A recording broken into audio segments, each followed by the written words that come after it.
नीतीश कुमार जी ने कहा था कि हम क्राइम, कम्युनलिज्म और करप्शन से कभी समझौता नहीं करेंगे। Triple C. और ये तीनों सवाल इनका जो है, आज ये लग ही नहीं रहे हैं कि बिहार में कोई शासन है। जो 12 घंटा काम करती है महिलाएं, आशा दीदी, उनको वेतन आप नहीं दे रहे हैं। जीविका दीदी, जिसके बल पर आप लगता था कि आपका अपना संगठन है, इन्हीं के बल पर आप सरकार चलाए इतना दिन, तो उनका जो मिलता था वो भी आपने काट लिया। तो ट्रिपल सी का जो एजेंडा था वो पिट गया। अब ये लाचार है, ये अब अंतिम सांस ले रही है सरकार, और इसलिए इनकी यात्रा अब ये जो है अंतिम यात्रा, 100 यात्रा सरकार के हम लोग कह सकते हैं।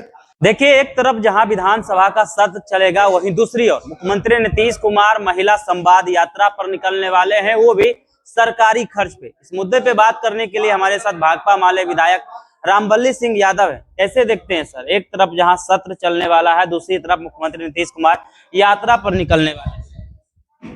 ये माननीय नीतीश कुमार जी के इस यात्रा को तो हम समझते हैं कि सरकारी खजाने का लूट, बर्बादी, और दूसरा है कि ये उनकी अंतिम यात्रा जो निकलता है लोगों का, ये उनकी अंतिम यात्रा होगी। और इसी रूप में हम लोग देख रहे हैं सत्र चलने वाला है। सत्र में उनको बात ये करना चाहिए कि अभी हम लोग पूरे बिहार के 5 जगहों पर जांच करके हम लोग आ रहे हैं। जो नीतीश कुमार जी ने कहा था कि हम क्राइम, कम्युनलिज्म और करप्शन से कभी समझौता नहीं करेंगे। Triple C. और ये तीनों सवाल इनका जो है, आज ये लग ही नहीं रहे हैं कि बिहार में कोई शासन है। अब समस्तीपुर में जो है, ये उन इलाकों में, उत्तरी बिहार में अल्पसंख्यक टारगेट में है इनके। एकदम हमेशा एक दंगा का माहौल गिरिराज सिंह के हम लोग सुना ही है, इनके जो सांसद अररिया का है उनका सुना ही। तो ये पूरा जो है कम्युनलिज्म। दूसरी तरफ हम देखते हैं कि अभी एक एक जगह पर रिपोर्टें आ रही है कि माइक्रो फाइनेंस कंपनियों के जाल में, उनके भ्रष्टाचार में फंस करके परिवार पूरा आत्महत्या कर लिया। एक टीम की रिपोर्ट ये है। अभी हम लोग गए थे वजीरगंज, यहाँ प्रिंस कुमार बभंडी गांव का एक लोहार जाति का लड़का, अति पिछड़ी जाति का लड़का, उसकी आत्महत्या हो जाती है। 25 जुलाई को आत्महत्या होती है, ये हत्या होती है, सॉरी 25 जुलाई की हत्या होती है। वो नवोदय विद्यालय में पढ़ रहा था हॉस्टल में, और हत्या हो गई। और 3 महीना के बाद तक अभी तक ना किसी की गिरफ्तारी है, ना कोई कार्रवाई है। और एसपी ये भी नहीं कह रहा है कि हम किसी को गिरफ्तार करें, कह रहा है कि ये खतिया खत्म हो गई। तो एक तरह से समझिए कि क्रिमिनलों से ये समझौता माना जा सकता है सरकार की, प्रशासन की। तो ये जो इनको ट्रिपल सी का जो एजेंडा था वो पिट गया। अब ये लाचार है, ये अब अंतिम सांस ले रही है सरकार, और इसलिए इनकी यात्रा अब ये जो है अंतिम यात्रा, 100 यात्रा सरकार के हम लोग कह सकते हैं। और इसमें भारी लूट है। इसके अलावा अभी बिहार विधानसभा का सत्र चलेगा, तो इसके पहले सत्र में जो इन्होंने वादा किया था उसी पर हम लोग बात करेंगे। इन्होंने 2 लाख रुपया देने के लिए बात किया था 94.5 लाख परिवारों को। कितने लोगों को दिया आपने? कितने वर्षों में आप सभी को दे देंगे? क्या सबसे आसान तरीका आपने क्या अपनाया है जो गरीबों के घर तक पैसे पहुंच जाए? या जो मोदी जी ने 15 लाख रुपया देने का वादा करके बाद में जो जुमला करार दे दिया, तो कहीं ये 2 लाख रुपया को आप भी जुमला करार तो नहीं देने जा रहे हैं? इस पर बात हम लोग करेंगे। आपने 5 डिसमिल जमीन देने के लिए बात किया था गरीबों से, और अब जमीन देना तो दूर की बात है, जहां गरीब बसे हुए हैं पहले से सरकारी जमीन पर, पर्चा मांग रहे हैं, तो आप उसके जगह पर खतियां लॉक कर दे रहे हैं। पर्चा देना चाहिए आपको। इस पर हम लोग बात करेंगे। महिला संवाद यात्रा पर निकले हैं, दूसरी तरफ आप लोग जीविका दीदी को लेकर आवाज उठाते आ रहे हैं, और 28 नवंबर को धरना भी दिया जाएगा, विधानसभा का घेराव भी करने वाले हैं। क्या लगता है, महिला जो है नीतीश कुमार से असंतुष्ट है, इसलिए उनको महिलाओं से संवाद करना पड़ा? ना, बिल्कुल। मैं कह रहा हूं कि अभी मैं झारखंड से आ रहा हूं, बगल में झारखंड है, वहां धान, गेहूं, इस तरह की फसलें नहीं होती है।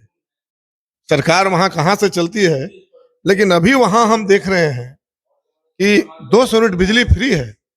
सारा बिजली बकाया बिल माफ कर दिया इन्होंने, झारखंड की सरकार ने। और वहां आम महिलाएं मैया सम्मान योजना के नाम पर, मैया सम्मान योजना के नाम पर आम महिलाएं जिनका उम्र 18 बरस और 50 बरस के बीच है, उनके खाते में 1-1 हजार रुपया झारखंड की सरकार भेज रही है। और आप आप यहाँ दिन भर काम करने वाली जो आशा बहनें हैं उनको 1500 रुपया तक आप मानदेय नहीं दे रही हैं। जो जीविका दीदियों को 1500 रुपया देती थी वो भी आपने बंद कर दिया है। तो इसलिए हमारा सवाल है कि महिलाओं के संबंध में जो ये सरकार की नकारात्मक सोच है तो इसके खिलाफ तो धरना प्रदर्शन तो महिलाएं करेगी और भाकपा माले और हमारे जैसे लोग तो उनके साथ खड़े होंगे।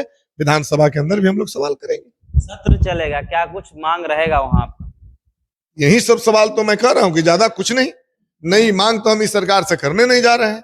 ये सरकार ने जो विधानसभा में घोषणा किया है तो उसी बात को तो हम याद कराएंगे, दोहराएंगे कि आपने 2 लाख रुपया इस विधानसभा में आपने बोला है, कोई किसी के कान में आपने नहीं बोला है। आपने गरीबों का सर्वेक्षण जो कराया पूरे बिहार में, आर्थिक सर्वेक्षण, उसका रिपोर्ट इस विधानसभा में आपने दिया। इतनी भारी गरीबी है, तो जब इतनी भारी गरीबी है तो क्या गरीबों को स्मार्ट मीटर चाहिए कि उनको बिजली बिल माफ होना चाहिए? झारखंड ने माफ कर दिया और जो है दिल्ली माफ कर दिया, पंजाब माफ कर दिया, और आप जबरदस्ती स्मार्ट मीटर ठोक रहे हैं। तो इस पर हम लोग बात करेंगे। बगल के झारखंड में तमाम जो आम महिलाएं हैं 18 बरस और 50 बरस के बीच की, उनके खाते में 1-1 हजार रुपया भेजा जा रहा है। आप आम लोगों को क्या दीजिएगा? जो 12 घंटा काम करती है महिलाएं, आशा दीदी, उनको वेतन आप नहीं दे रहे हैं।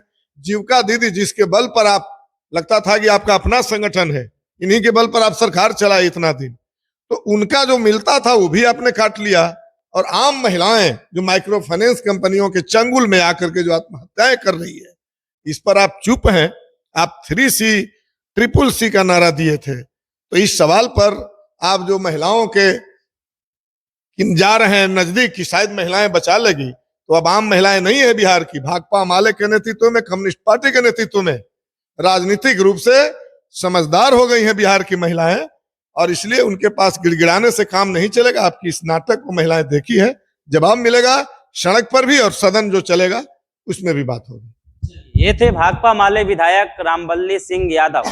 इन्होंने अपनी प्रतिक्रिया महिला यात्रा को लेकर दिए, और साथ ही साथ जिस प्रकार से मुख्यमंत्री नीतीश कुमार संवाद यात्रा पर निकल रहे हैं, वहीं 25 नवंबर से बिहार विधानसभा का सत्र चलने को है, उन तमाम मुद्दों को जो है सदन में उठाएंगे और लगातार जो जीविका दीदी को लेकर आवाज उठाते आए हैं। 28 नवंबर का उन्होंने टाइम भी दिया कि अगर इनकी बातों को